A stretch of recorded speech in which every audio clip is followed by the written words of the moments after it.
Hey there, everyone. It's Rob Ryder on Sunday, March 17th, 2020. And today we're going to talk about state police and Homeland Security civilian corps versus usurpers and other enemies, foreign and domestic. Because, the United States is at war. This thing with the virus is, it's a biological weapon, is what it is. And, it's just an act of war, but it's not the only act of war. We're also, the United States has been infiltrated by usurpers who are pretending to be the governor or the attorney general or the treasurer of the state or a member of Congress or whatever it is, simply because they haven't complied with the law. So, how do you identify a usurper? You only have to do one thing, right? The answer is it's in 1 Stat 23 and 4 USC 101. 1 Stat 23 being the very first law passed by the very first Congress after the ratification of the Constitution, which was then codified, and the section that has to do with state officers and legislatures is now in Title 4 of the United States Code in Section 101. And in there is the oath to satisfy the 6th article of the Constitution of the United States. So if you don't take this particular oath, you haven't satisfied the Constitution of the United States. You don't have any authority. You're a usurper. So show me your papers, please. So it doesn't matter if they took a different oath. They say, well, I have this oath, and they show you something that, they say is the oath. But if it isn't this oath, if it isn't I with your full legal name right after the word I, comma, full legal name, comma, right? Between the commas goes your name. Full legal name, the name that's on your driver's license or your state ID, if you have a little gold star up in the right-hand corner that, that makes indicates that your ID satisfied the Real ID Act, which if they hadn't had delayed it here just recently, you wouldn't be able to get an airplane now unless you had a Real ID compliant ID. But hey, you can't get on an airplane anyways because you're locked down by somebody who didn't take this oath that's usurping the office of governor, if you live in Michigan. But actually, if you live anywhere, right, because no governor has done this. They're all operating in this parallel universe, but it's not the one under the Constitution because they haven't taken this oath. Until you take this oath, I, Robert Allen Bertluski, do solemnly swear I will support the Constitution of the United States. You don't have any authority under the Constitution of the United States, right? And what does that satisfy? Well, in the 6th article of the Constitution, it says the senators and representatives before mentioned, so that would be the people we send to D.C., and members of the several state legislatures, to be the people that are in Lansing or whatever your state capital is, and all executive and judicial officers, well, that would be the President of the United States and the governor of the state of Michigan in the United States. Right? So all executive and judicial officers, judges, justices, whomever, both of the United States and of the several states shall be bound by oath or affirmation to support this Constitution. But no religious test shall ever be required as qualification to any office or public trust under the United States. And I've shown in many videos before. I'm not going to go do it again. But you can go look at these people's oaths, like the one that the senators and House of Representatives put in. It comes out of 5 USC, right? 5 United States Code. 3331. And in there, it has a religious test. It says, so help me God. They're not taking this oath. They're taking a different oath. Right? So something happened along the way, and, quite some time ago. I say it all happened back, at least as far as the Civil War, when Lincoln declared martial law in D.C., which would be for the United States, and it's never been rescinded. And under the Lieber Code, right, the government of the armies in the field, Article 2 says once martial law been declared, right, it isn't over until there's a special proclamation or a treaty of peace. And that didn't happen after the Civil War, and it didn't happen after the First World War. And so, we're at war. There's been many other wars also, but those two have never ended, so we're always in a state of war. So more on that in a minute. If you wanted to contact me, Rob Ryder, my email address is quarterrecord@aol.com. I don't read comments and so forth. I don't have time, right? If you want to talk to me or get my input on something, you should email me at quarterrecord@aol.com. Or you could call me at 616-712-6179, and as best I can, I try to get back to them, but I don't always. I mean, if you're asking me about your traffic ticket and shit, I just don't have time right now, right? I don't have time for traffic tickets or tax cases or any of these other things because, hey, we're at war. That shit isn't going to matter. If we don't get this stuff figured out, you ain't going to have to worry about it because you'll be dead. Because that's the plan, to kill you and your family. And whether it's painful or not, they would prefer it to be painful, right? So it's not going to be pleasant. And if we're going to fix it, we had better do it soon. My physical address, which you can send mail to, is Robert Allen Ritluski, 10955, 14 Mile Road Northeast, Rockford, Michigan, 49341. And if you could donate, it'd be wonderful. You could send a check or money order or cash to that address, or you could use PayPal. Either way works fine. And for official purposes, well, hey, I'm Staff Sergeant Robert Allen Ritluski, U.S. Army veteran. DOD ID number 12112800006. Did you get that, NSA? You got your ears on? All right, why don't you guys pay attention, because, you might have to write a report later. So I wanted to show, a bunch of things that to back up what I said, and then a couple of documents that I've sent to the state police before I really understood about the Homeland Security Civil Corps part of this. They have to do with the usurpation of office by Gretchen Esther Whitmer, who's usurping the office of governor of Michigan, and she's not the governor of Michigan. And so her every act and deed is meant to coerce the citizens of the United States in Michigan or the United States government. And according to the Terrorism Risk Insurance Act of 2002, well, that's an act of terrorism. And I should be able to collect on somebody's insurance policy or against my own, thinking of it as no-fault insurance. Yeah, that's all for another day. But let me get started here. So I got to regroup. Give me just a second. Actually, before we get into too much of that, just here on the 15th, Yahoo News, the debate over constitutional originalism just got ugly. Something going on, see? I think they're listening to what I've had to say. Thank you very much. Are most members of the Supreme Court violating their oaths of office? That's what they wanted to make this about. Might the Chief Justice be committing impeachable offenses? Did some history's most celebrated justices act inconsistently with their oaths of office? So some prominent law professors at distinguished institutions are making precisely that argument. Now, who would that be? Who's a law professor at a distinguished institution?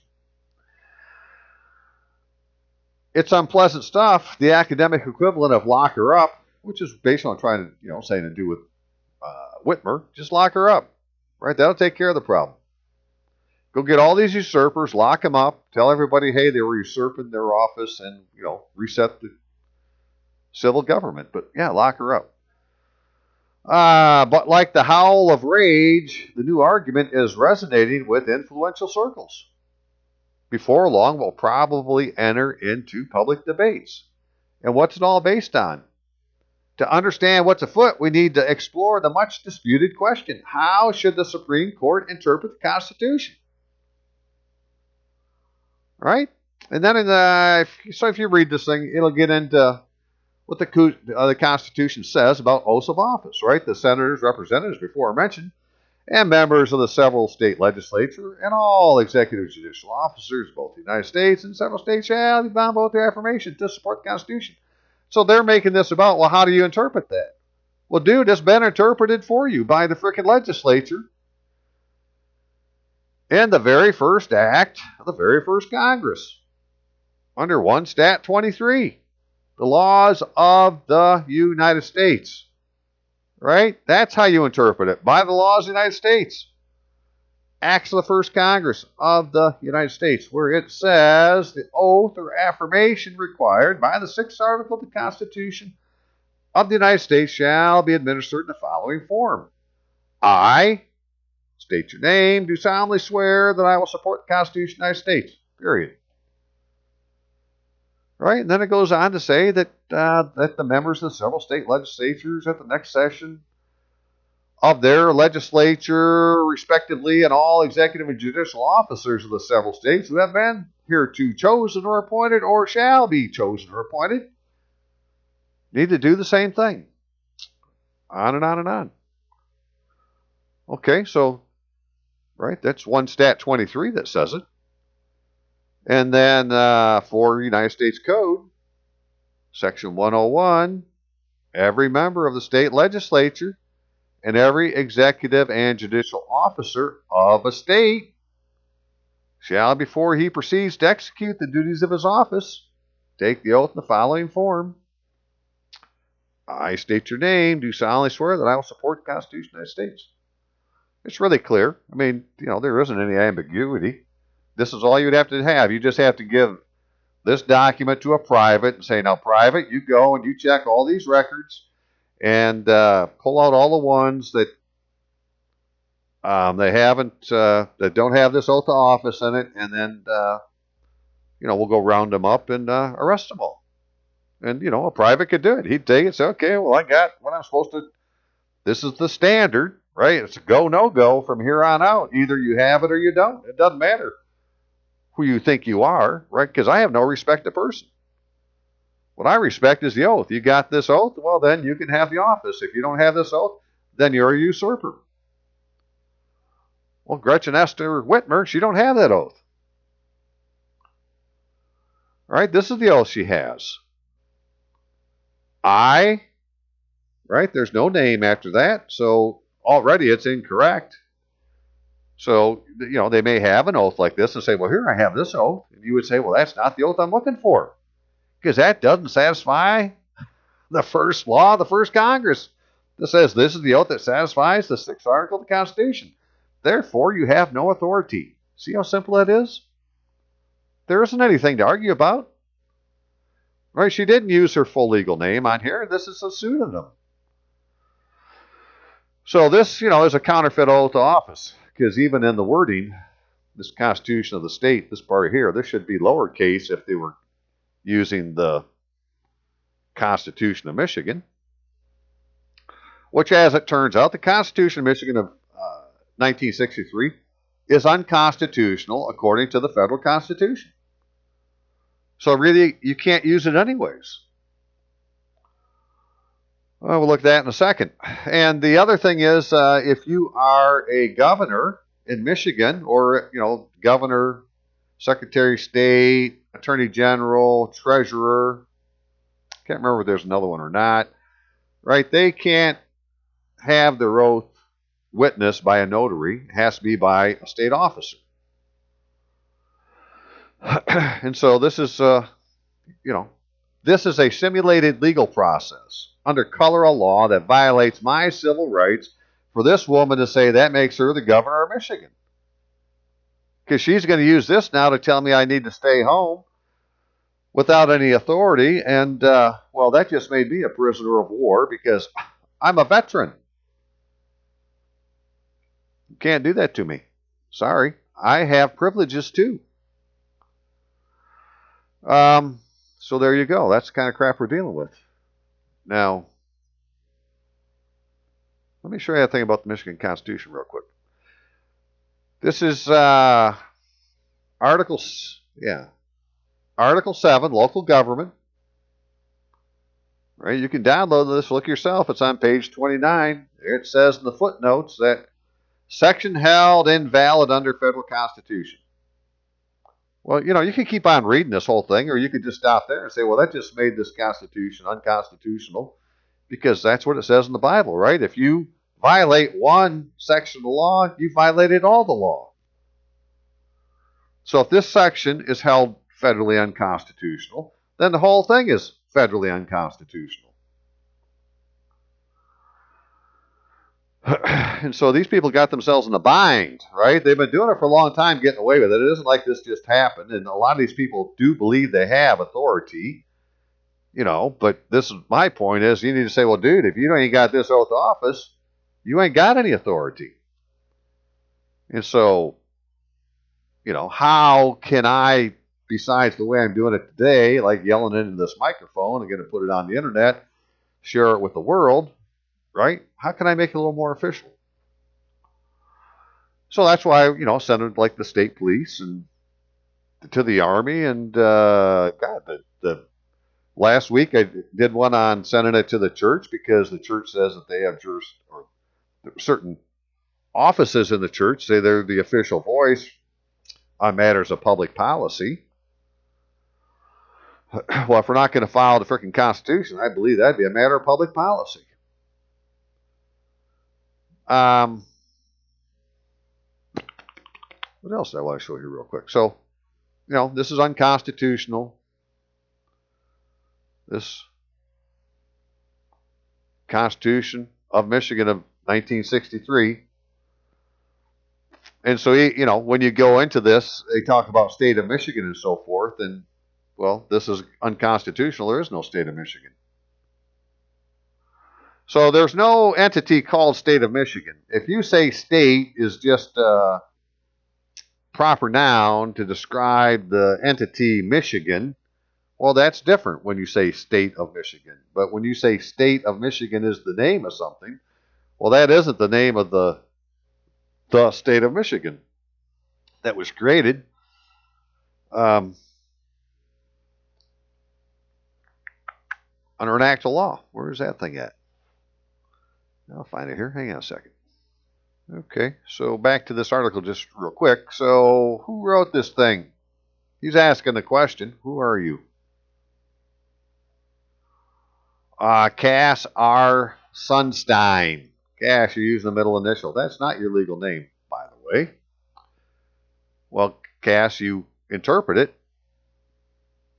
Right? You interpret Article 6 of the Constitution, the section to do with what oath to take and so forth, by 1 Stat 23.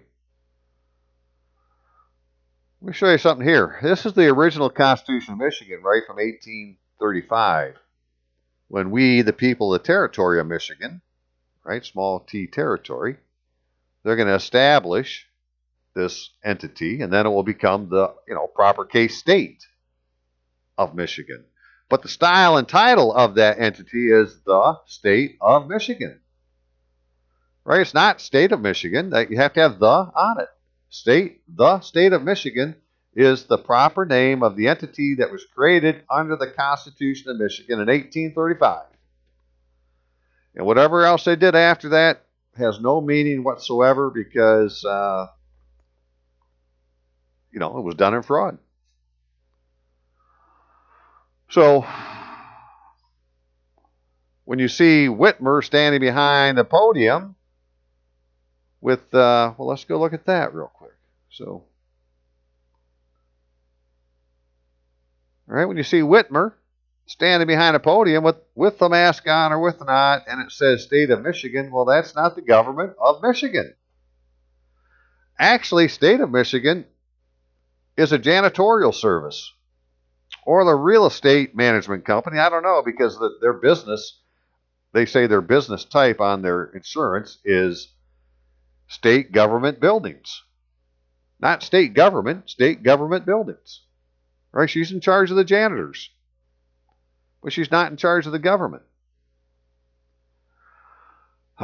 And so, if you were to look at her thing here, this is the what's the proper name for that? Coat of arms, I guess.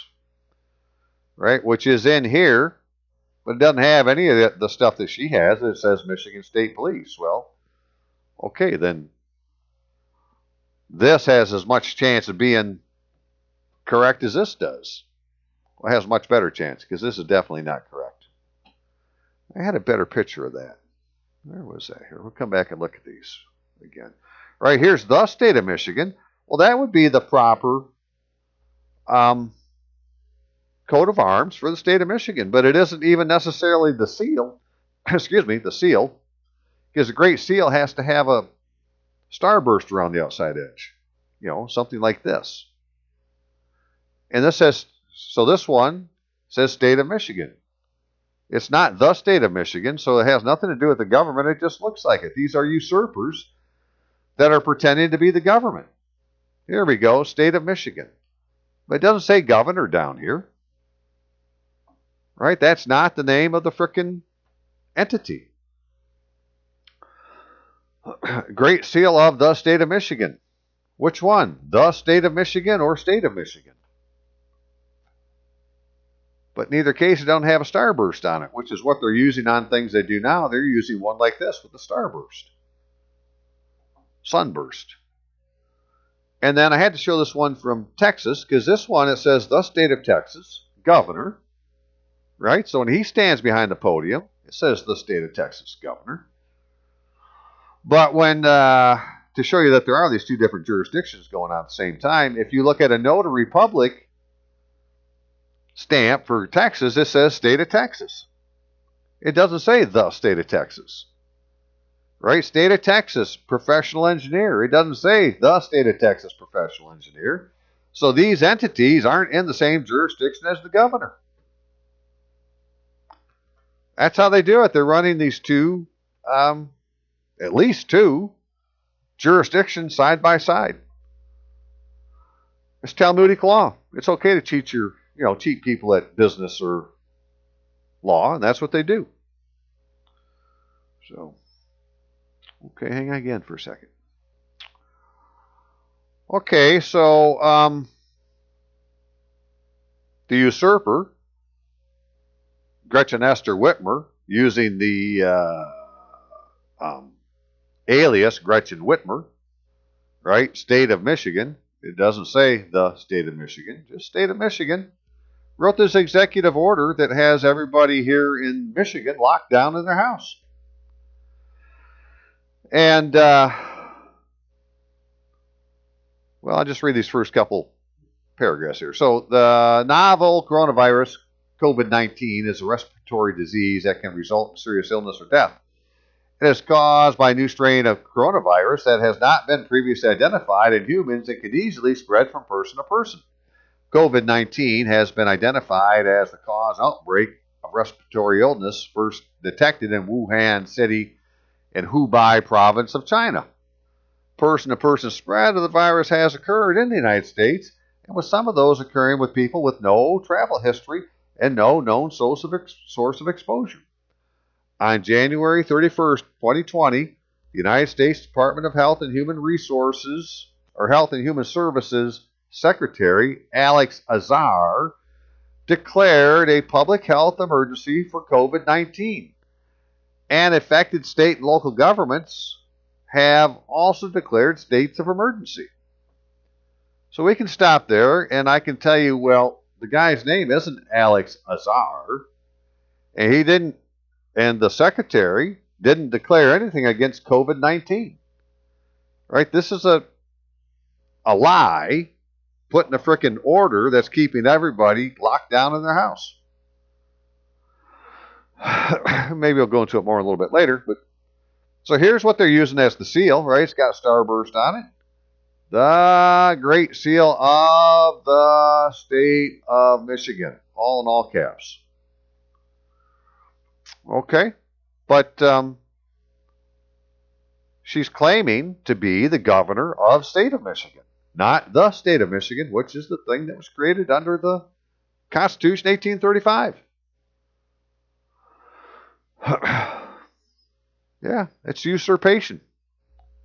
Right? This is a simulated legal document under color of law being used as an act of terrorism to coerce the people in the state of Michigan to follow, the wants of some usurper, invader, whatever the proper term would be. I mean, what are they? They're already here. It's already an invasion. It's domestic civil war. Okay.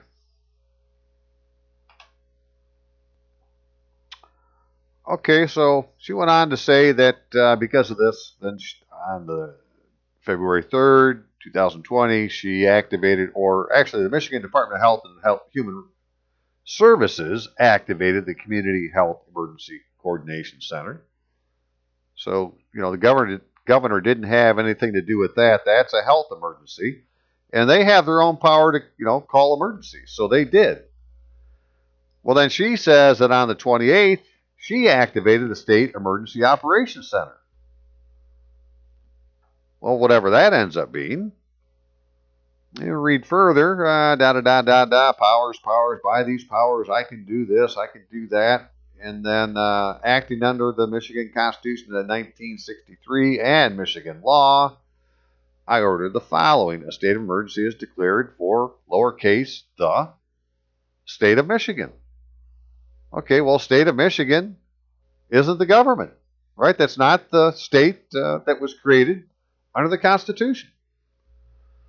The Emergency Management and Homeland Security Division of the Department of State Police must coordinate and maximize all state efforts that may be activated to state service to assist local governments and officials, and may call upon any or all state departments to utilize available resources to assist. And that's the thing that got my interest. It's like, okay, well, what's this thing here? This Emergency Management and Homeland Security Division of the Department of State Police. Right, because they're going to be activated and provide service at state and local levels. But what they are is they're a federal/state,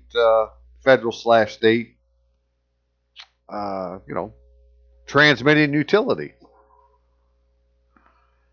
That's where the two meet.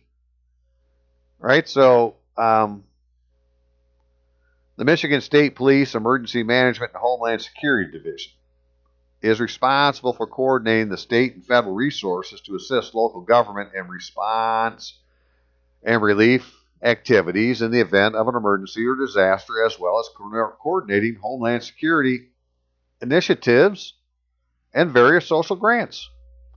Well, Homeland Security, that's federal, right? FEMA's federal. So this is a federal entity that's been activated. So let's see. I wanted to show just a little history then on the Michigan State Police to say, okay, well, how come them? And this is off their Facebook. It says the Michigan State Police were born when the world was at war. Well, it was, and we still are. In the early months of 1917, the Michigan State Police, then known as the Michigan State Troops Permanent Force, also known as the Michigan State Constabulary, was founded. And a few public officials who helped establish the Michigan State Police could have predicted that the department would achieve its present-day status. The Michigan State Police was created as a temporary wartime emergency force to replace the National Guard for internal security, right? Because they activated the National Guard and sent them over to Germany. So then they had to replace them with somebody. So this is like the Michigan State Police, it's the well-regulated militia of Michigan, other than the National Guard.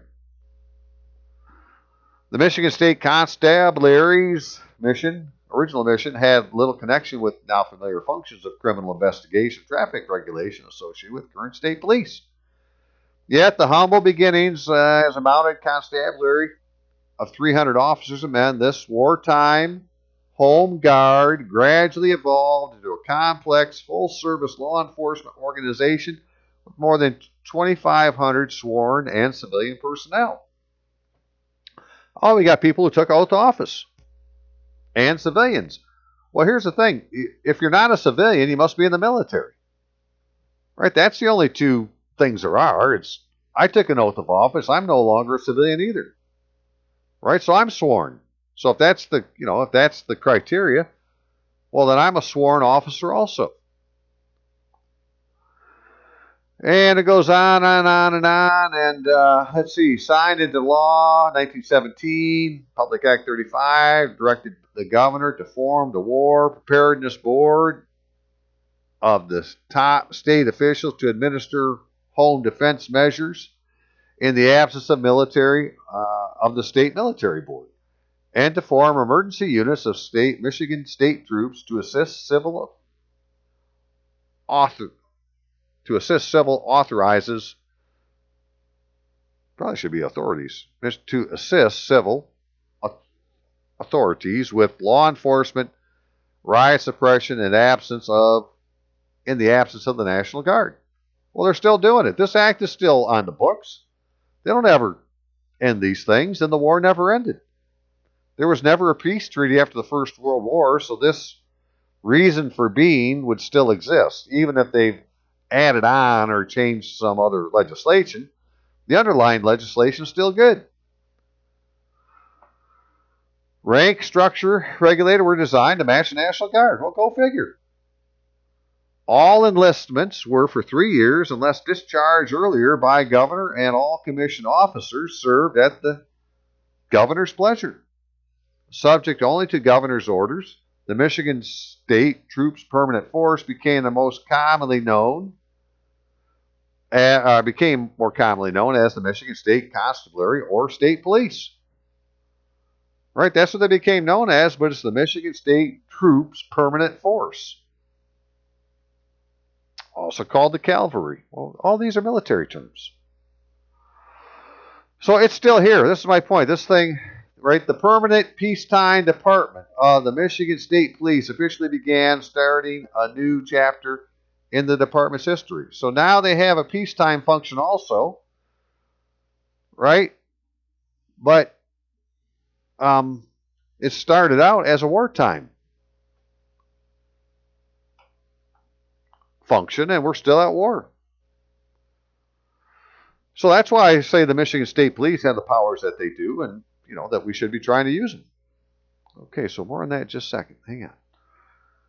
Okay, more on the state police in just a second. But I want to be sure I pointed out. So when Whitmer stands behind this podium, she's got a seal on the front that says State of Michigan, right? But when she stands in front of, which is basically this seal, right, which is the one up here, she doesn't have anything on her podium, right? She's standing in front of the seal. She's not behind the seal. She's in front of the seal, just like you and I are, right? She's not in that jurisdiction, right? She's in this jurisdiction with nothing else behind her.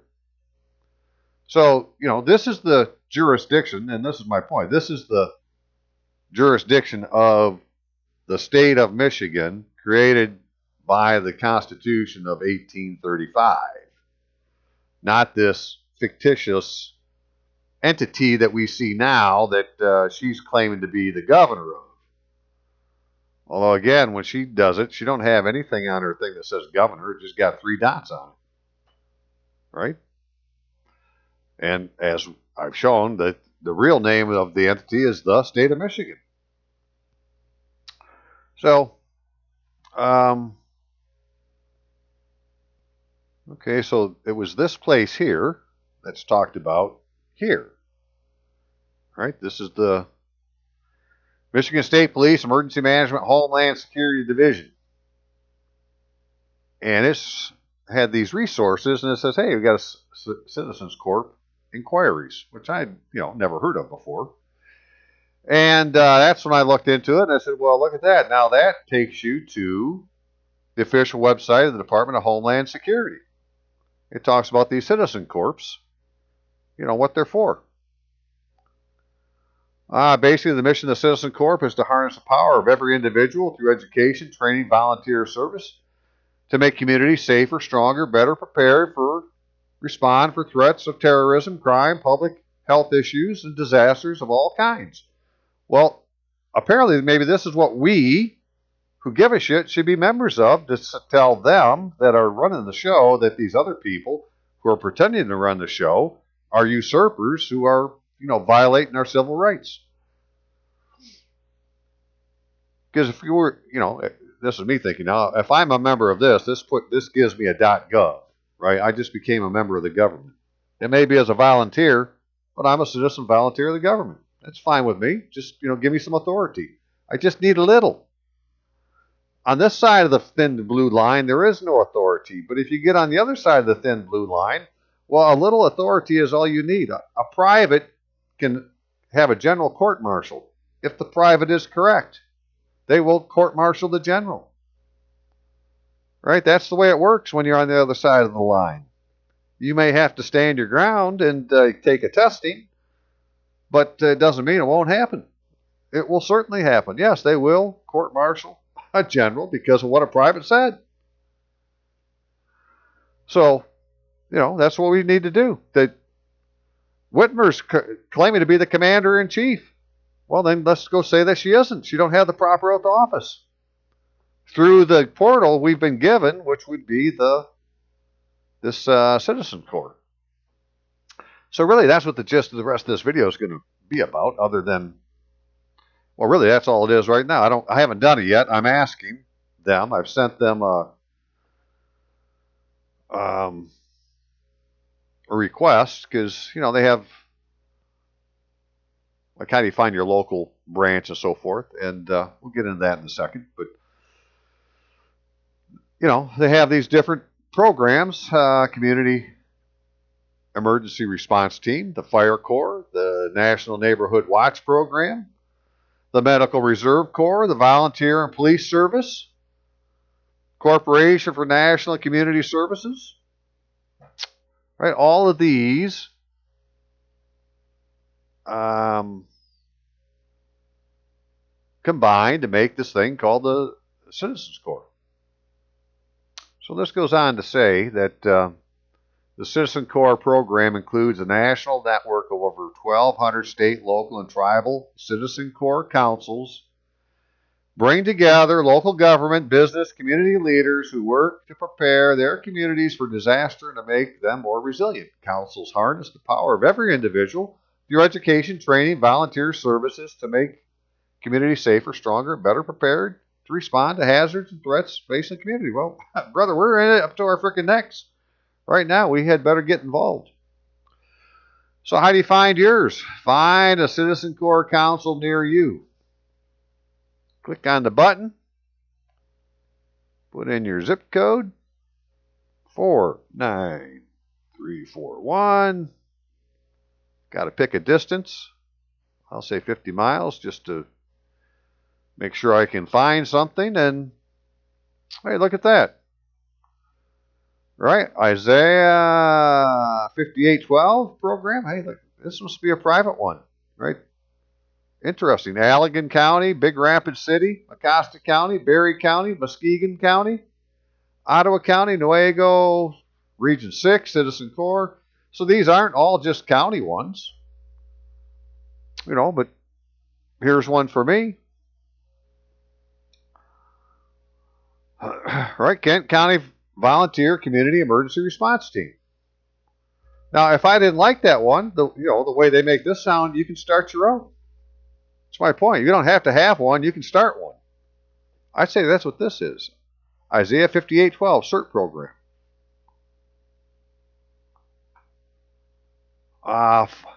Point of contact, Fulton J. Sheen. Fulton J. Sheen, he was a bishop of New York that he passed away some time ago. I got to check this out. Right, so this is like a private one. But it's registered with the Department of Federal, with FEMA. So I just have to believe you have a little more authority if you're a member of one of these than you do as, somebody sitting out here in the districts, that isn't participating in running your government. That this is the way we can participate in how our government is run.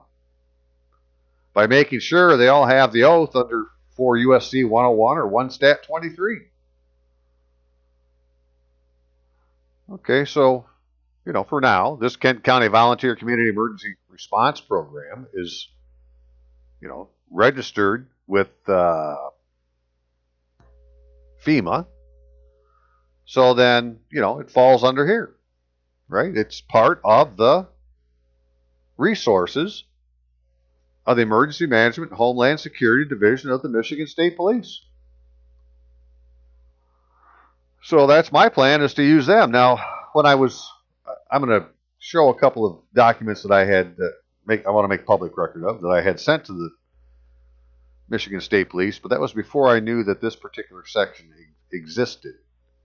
That I had just sent them to Michigan State Police, contact us, and found this transparency liaison. And I said, well, hey, it's a lack of transparency if somebody's claiming to be the governor that really isn't, right? I can work with that. I'll send it in and say that's what's going on.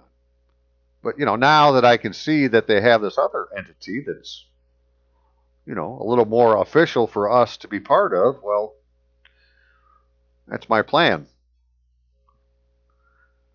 But so before I do the public record on what I wrote and send in, I wanted to show a couple of documents just so we all understand what's going on, right? That this is the Congressional record from January 17, 2019, which really isn't the right day to be talking about oaths of office in the House of Representatives, but that's the day that they talked about it. Because after they adjourned for the day, they're acting like they put them in, right? Oath of office members, resident commissioners, and delegates. Well, this should have been done the first Tuesday after the start of the new session, which I think was the 3rd that year, or this year. 2019. So now I've shown you what oath they're supposed to take according to 1 Stat 23, but that isn't the oath they took. They said they're going to take this oath. IAB, do solemnly swear, da-da-da-da-da-da, right? It's the oath that's found in 5 U.S.C. 3331. You can go look it up. And when you look it up, it says, here's this oath, but it doesn't replace any other oath required by law, right? So they're not saying that it replaces 1 Stat 23. It's just this is the oath they took. And the problem with it is, though, for it to be, for any office under the United States, it can't have a religious test, and it has it in as part of the oath, so help me God. So you can't use this oath to, for a member of Congress. Well, then it goes on that, these are the names they put on those oaths, and they're not using their full legal name. They're using names with middle initials or nicknames, right? Like Eric A. Rick Crawford. Well, you can't use an initial. You can't use a nickname. It's not your identification, right? This is a legal document doing business with the federal government. So you need to use your full legal name. And none of these people did. Well, after they did this, right, they went on and they claimed to get another oath for access to classified information. So now you have all these people who don't have an oath who now are going to claim to have access to all the state secrets. Well, that would be an act of war. And on top of that, so that's these fucktards, right? This is Donald J. Trump isn't the president of anything. All right? He might be president of the United States of America, but that's not the government, because the style of Confederacy shall be the United States of America. Not with the T capitalized, not with it not, but the Constitution made him the president of the United States. So, as Donald John Trump, he'd have to use his full legal name, which he did, and so he's got the same problem. Now, he may have fixed this stuff in the background that I don't know about, and that I really hope that he did. My point of this is that these people here are supposed to be judges, right? Amy, somebody Bartlett of Indiana, the United States Circuit Judge for the 7th Circuit. Well, that's not how it works, right? Because the judicial branch is its own branch of government. It should be picking its own officers. And then this should be the Great Seal of the United States, and this is the seal of the Department of Justice for United States of America, not United States. So this isn't an officer of the United States under the judicial branch of government. This is an administrative judge in the Department of Justice. And there's 73 of these. I mean, these are all the people that at that particular time that Trump had, made a federal judge. They may be a federal judge, but they're not in the judicial branch. They're in the administrative branch. So this is, how fucked up the world is. And this is the stuff that needs to get straightened out. And I'm hoping that if we, become members of the Citizen Corps and start complaining through proper channels, it could make a difference. But until then, we got to put up with crap like this where, somebody claiming to be Gretchen Whitmer of the state of Michigan. Again, that's not the name of the state that was created under the Constitution 1835.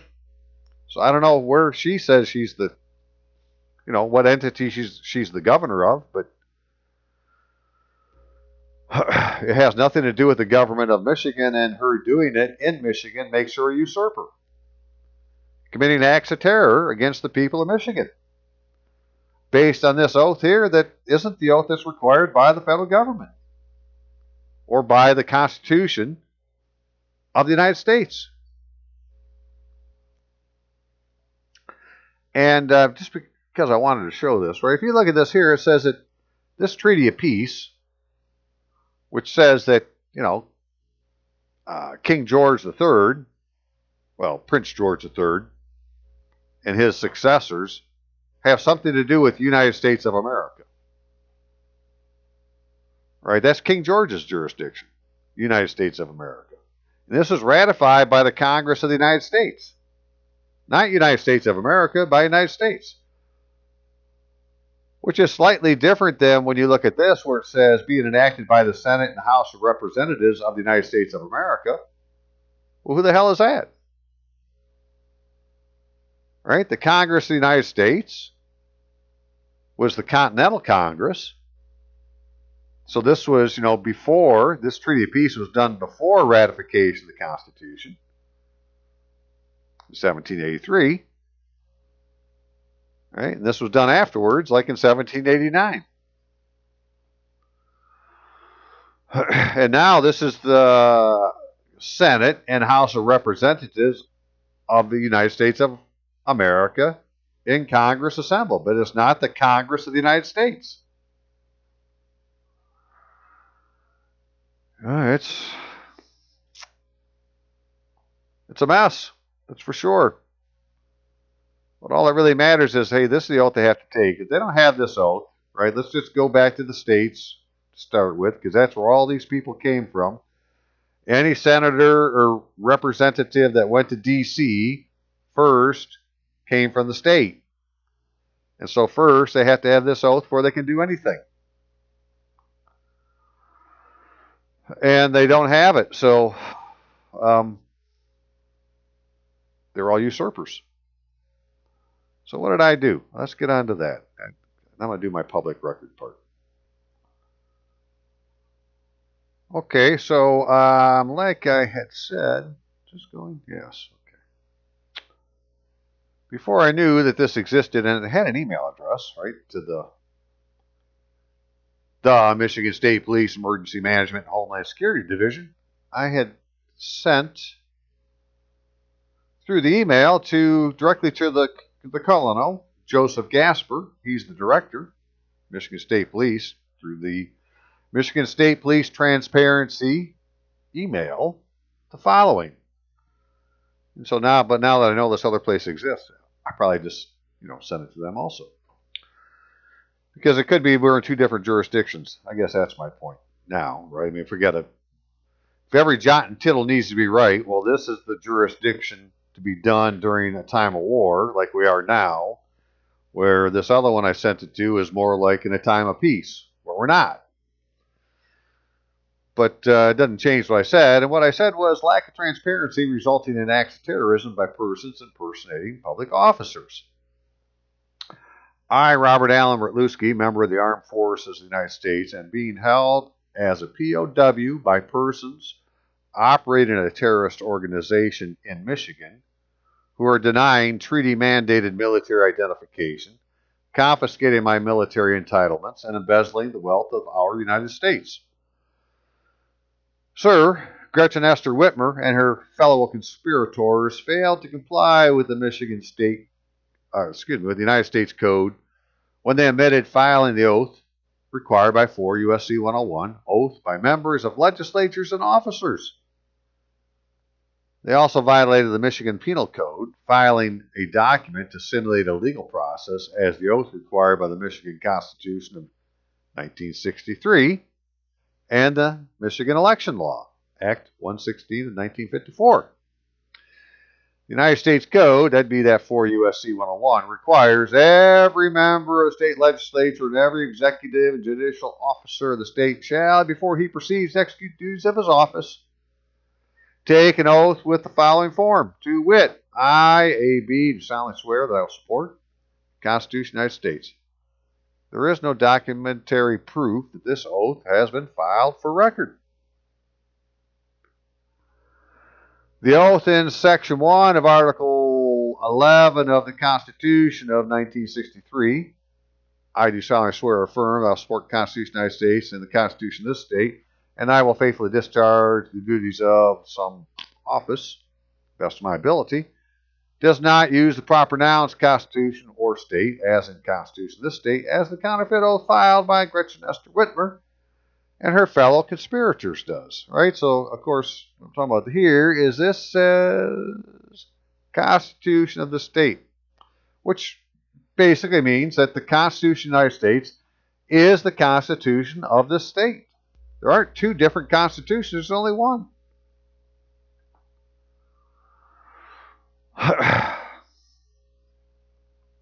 There it is, right? But they make this other one, and when she does it in her oath, she puts capital C and capital S, which makes it a separate constitution.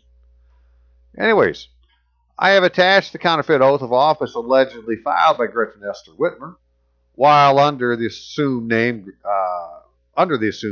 Gretchen Whitmer. This simulated legal process violates the Michigan Penal Code, Chapter LXX, Public Offices and Officers, Section 478, and the Michigan Election Law, Section 64, causing a vacancy in the office of governor for failure to qualify in accordance with Section 67. Take notice, the governor of Michigan's oath cannot be witnessed by a notary public. So all that's pointing out that everything she didn't follow any of these laws. You can go look at these different sections of these laws and find out that, well, Retlusky, he is correct. These conspirators' lack of transparency and use of unauthorized process ensures that their every act and deed done while impersonating public officers or public employees are part of an effort to coerce the civilian population of the United States or to influence the policy or affect the conduct of the United States government by coercion, resulting in insured losses in excess of $5 million threshold under the Terrorism Risk Insurance Act, as amended, and should be classified as a certified act of terrorism. That's what they did. Everything that they do is a certified act of terrorism. If we could get it to be so, and there's a process to do it, and then if they did, well, then you could file a claim for insurance loss. Gretchen Esther Whitmer is not the governor of Michigan. She is a terrorist and an apparent leader of a terrorist organization using the name State of Michigan, whose members include persons impersonating public officers and public employees of Michigan, such as Justice, Judge, Secretary of State, Attorney General, State Treasurer, County, District Commissioner, Sheriff, State Police, Mayor, City Police, Township Officer, School Board Member, Dog Catcher, as examples, but not a complete list. Anybody trying to claim any authority through the government has to have taken the oath as in 4 U.S.C. 101, or they don't have any. Period. Right? That's how simple this is. A Michigan State Police audit of adherence to the Michigan election law. Hey, now there's an idea. Let's go fucking audit the election, police. So a Michigan State Police audit of adherence to the Michigan election law for all elected offices within that law will reveal elected offices are vacant, a qualified incumbent, leaving the people of the state of Michigan without representation in the local, state, and national government, and denied a Republican form of government, which Republican form of government means you're going to have elected officers that were put in charge. Well, we don't have any, right? All the offices are vacant. So the Michigan election law makes it that would be the Michigan State Police, duty to institute criminal charges. Michigan election law, section 491, peace officers' duty to institute proceedings states that it's the duty of a peace officer to initiate criminal proceedings for violations of the provisions of this act. And I am in expectation of the Michigan State Police executing this duty, because nobody has an oath of office. So they didn't follow the fucking law. So it's a violation. All right, it's right up here. Just what sections were those again? Oh, hey, here we are. The Michigan Penal Code. Well, that would take care of that. And then the Michigan election law, section 64, causing a vacancy in the office of governor for failure to qualify in accordance with section 67. Well, it's just not the governor. It's every office that's in that book failed to qualify because they didn't take the oath. So they're all vacant.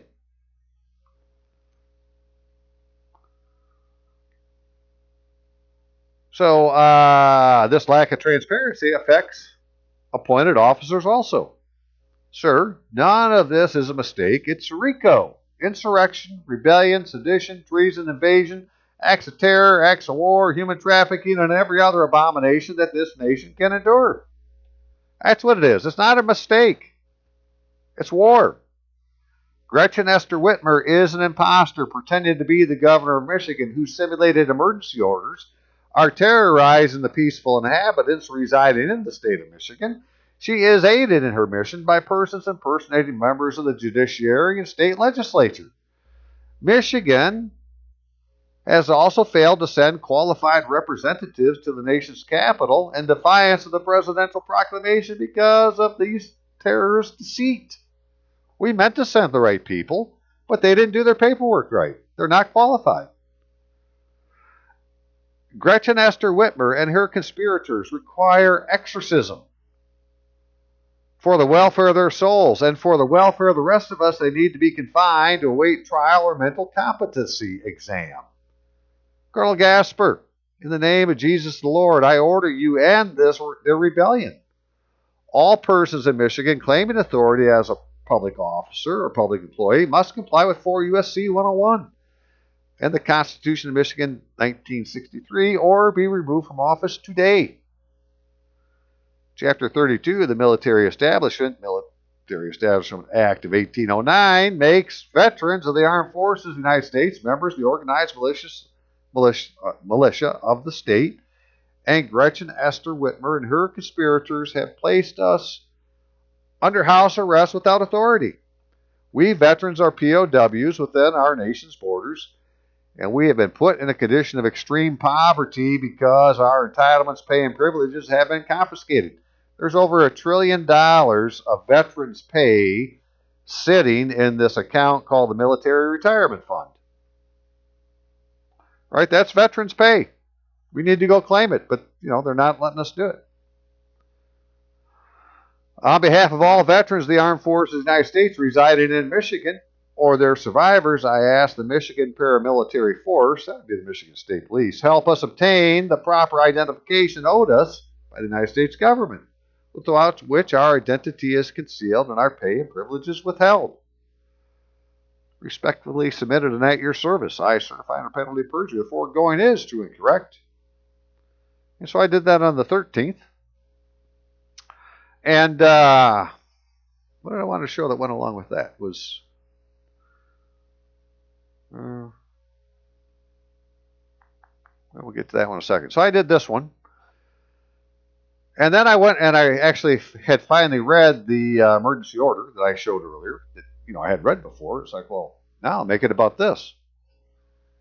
So I sent him another one to the same gentleman, to the Colonel, Joseph Gasper, Director of Michigan State Police. Declaration of false personation.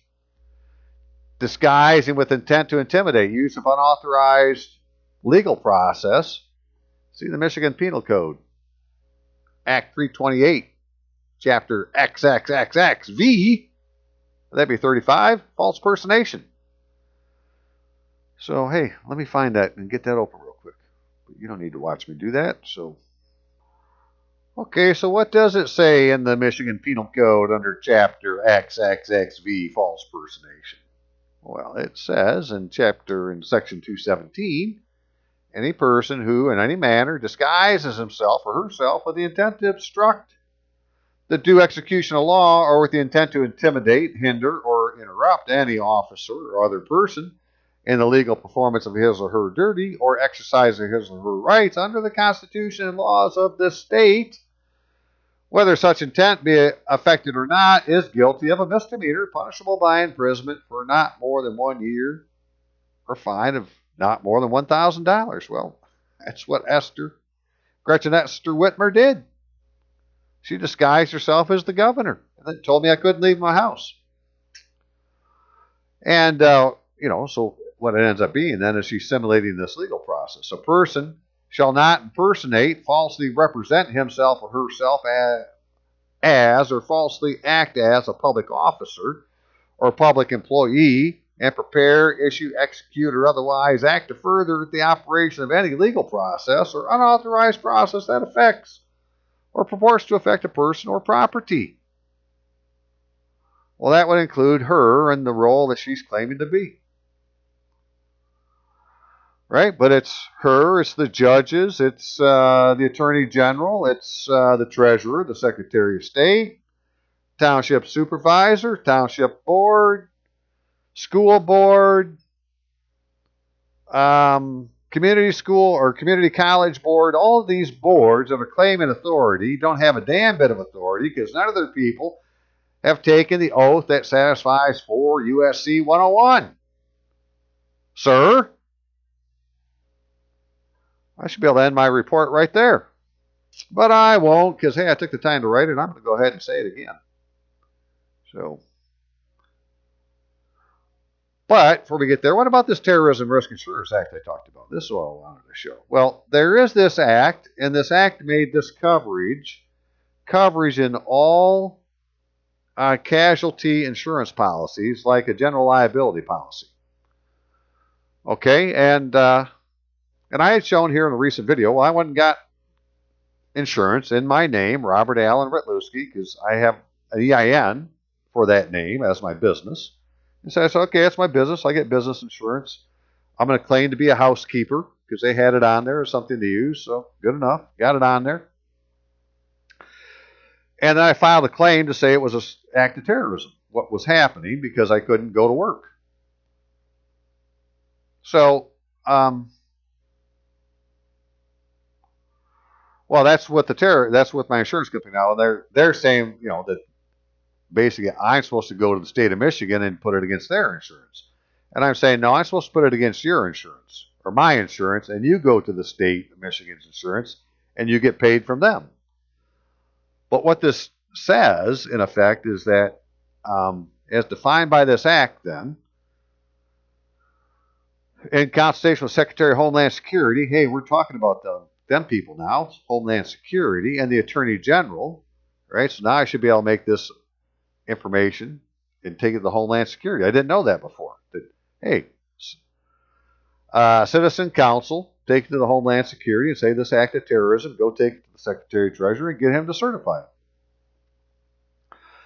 But what it says is to be an act of terrorism, to be a violent act or an act that is dangerous to human life, property, or infrastructure, to have resulted in damage within the United States or outside the United States in the case of certain air carriers or vessels, or the premises of the United States mission, and to have been committed by an individual or individuals as part of an effort to coerce the civilian population of the United States, or to influence the policy or affect the conduct of the United States government by coercion. Right? Just to coerce you to do something you don't want to do is act of terrorism.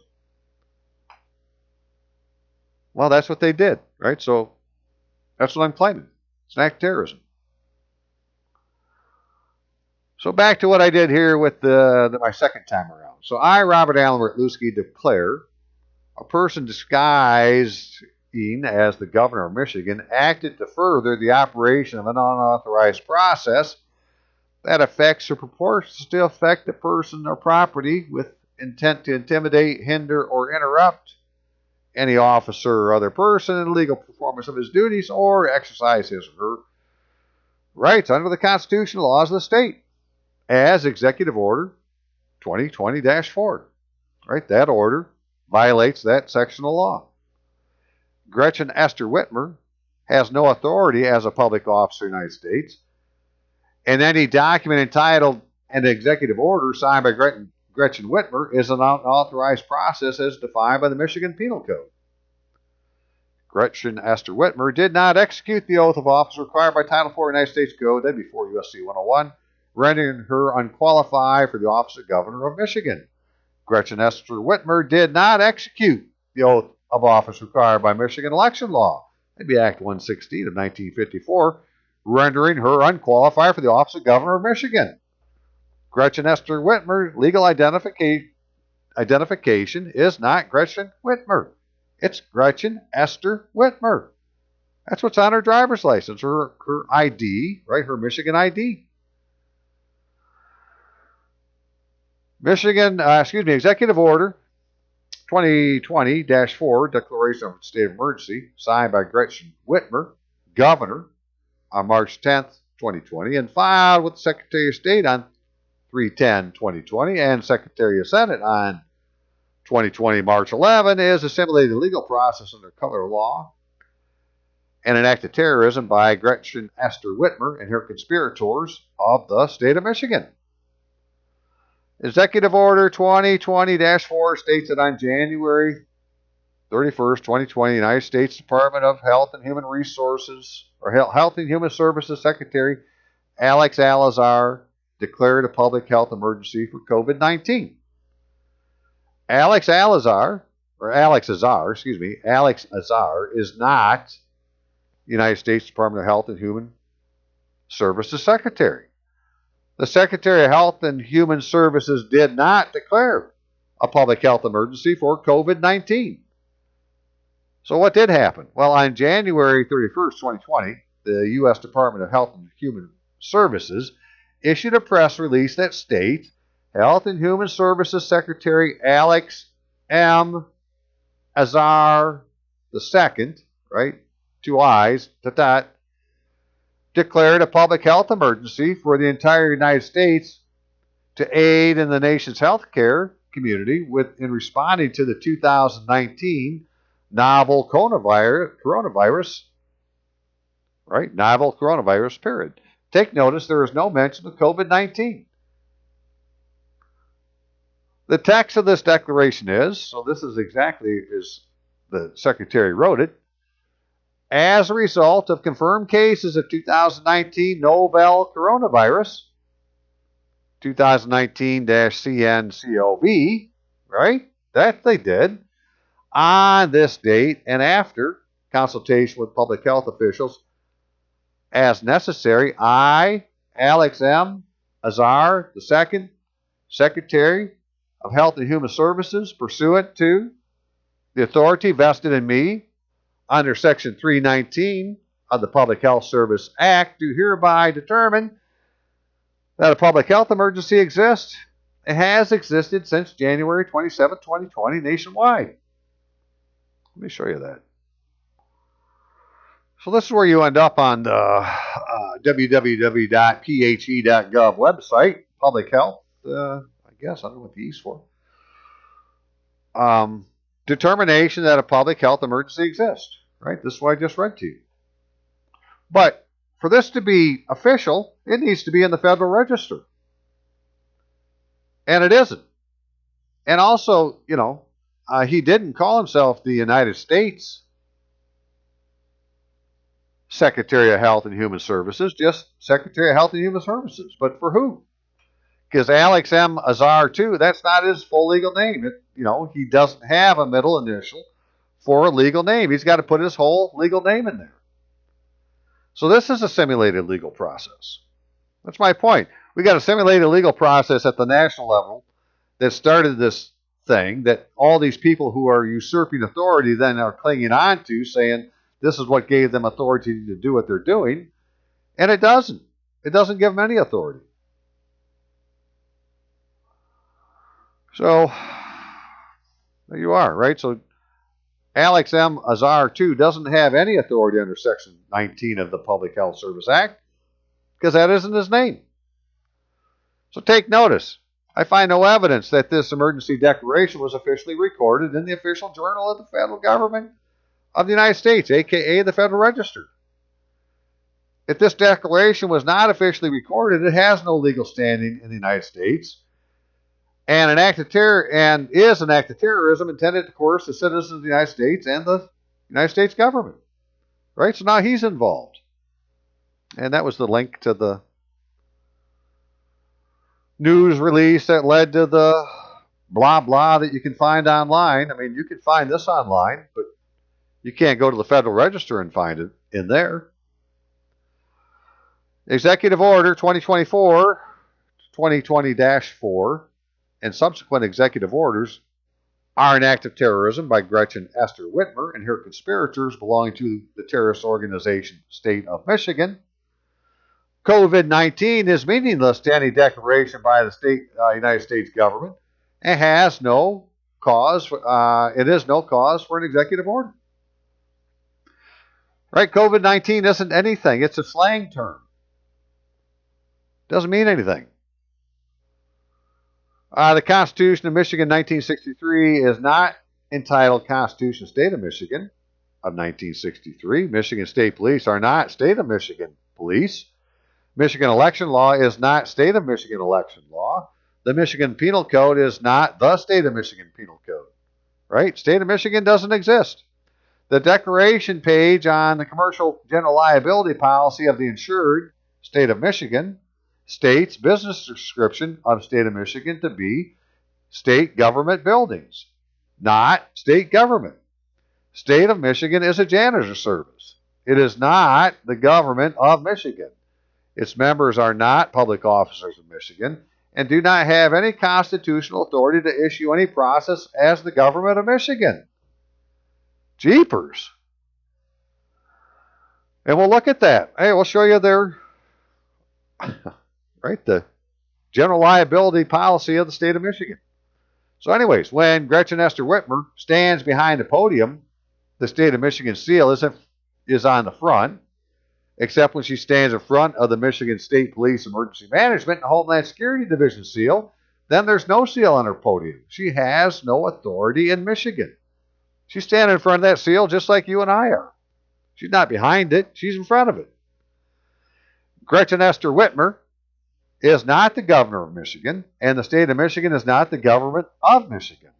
State of Michigan, an organization pretending to be the state, county, and local governments. Right? United States is not United States of America. Michigan is not state of Michigan. Kent County is not county of Kent. Oakfield Township is not township of Oakfield. These are the different ways you see these words being used. So Oakfield Township, Kent County, Michigan, United States, is not Township of Oakfield, County of Kent, State of Michigan, United States of America. Yet both of those entities seem to exist. Michigan, United States is the Republic. State of Michigan is a terrorist organization.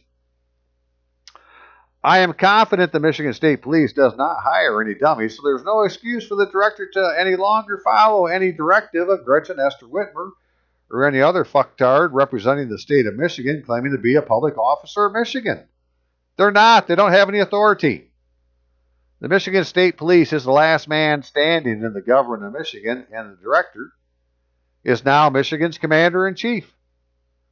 Director Colonel Gasper, Michigan, is under attack from terrorist organization State of Michigan, and I order you to defend the Republic and arrest the terrorists. Let your conscience be your guide. Know that Jesus is the Lord, judges your every act and deed. You're in charge, sir. I declare on the penalty of perjury the foregoing to be true and correct. Okay, so here's the executive order, right? Where she's talking about COVID-19, which isn't talked about at all, right? That Alex Alazar isn't anybody, right? He didn't claim to be Alex Alazar. He says, I'm Alex M. Alazar II. So, Whitmer's an attorney. This is what attorneys do in court cases. This is what they do in court. This is just attorneys doing what attorneys do. They lie, they cheat, they steal. That's why they're attorneys. They're wrote in the Bible, and they can't change their spots. Now, they're not the only ones. This is a problem with people who call themselves professionals doing this. So, yeah, what else did I give them? Here we go. Here's the liability policy. And I put this in myself here, but right, for the name of the insured, state of Michigan. When you go down here and look, it says business description, state government buildings. It doesn't say they're the government. It doesn't claim to be the government. But that's who Gretchen Esther Whitmer claims to be the governor of, is the state of Michigan. So she's in charge of the janitors, I guess. But, she don't have any authority to issue any emergency orders as the governor for the state of Michigan. It's a simulated legal process under color of law by impersonation and false representation. And, well, hey, you could say it's a violation of MCL 75217. Okay, well, hey, I'm about done. But I have to do that because that's my way of making public record until I can make it more official. And I've been trying to do that, and now I'm going to try using it, doing it with these people. Going to the Michigan State Police, Emergency Management, Homeland Security Division, and make the same complaints to them. And see about joining one of these citizen corps, which, whether you have one or not, it looks like you can, you can create one. And so how many people do you need to have to create one? If you only need one, well, create your own. Right? That'll be my next video, what I actually did. But these are the things I'm complaining about for the reasons that I've stated numerous times over and over and over and over and over and over again. And it's simply this: if you don't have this oath of office, you don't have any authority in the United States to do anything as the government. I state your name, do solemnly swear that I will support the Constitution of the United States. Now, how that gets filed and what the proper way to do it is, that's yet to be determined. But if you can't show me you've done it, well, then you ain't got one. It's not my fault. You're the one that wanted to be the government. Show me it. Thankfully, as an enlisted man, my oath is okay. Right? Mine says, I, Robert Allen Rutluski. And I can say, so help me God, because I'm a non-commissioned officer. Right? That's only for commissioned officers. I'm not in that system. So, good stuff. Okay, I'm going to leave it there. Y'all have a great day.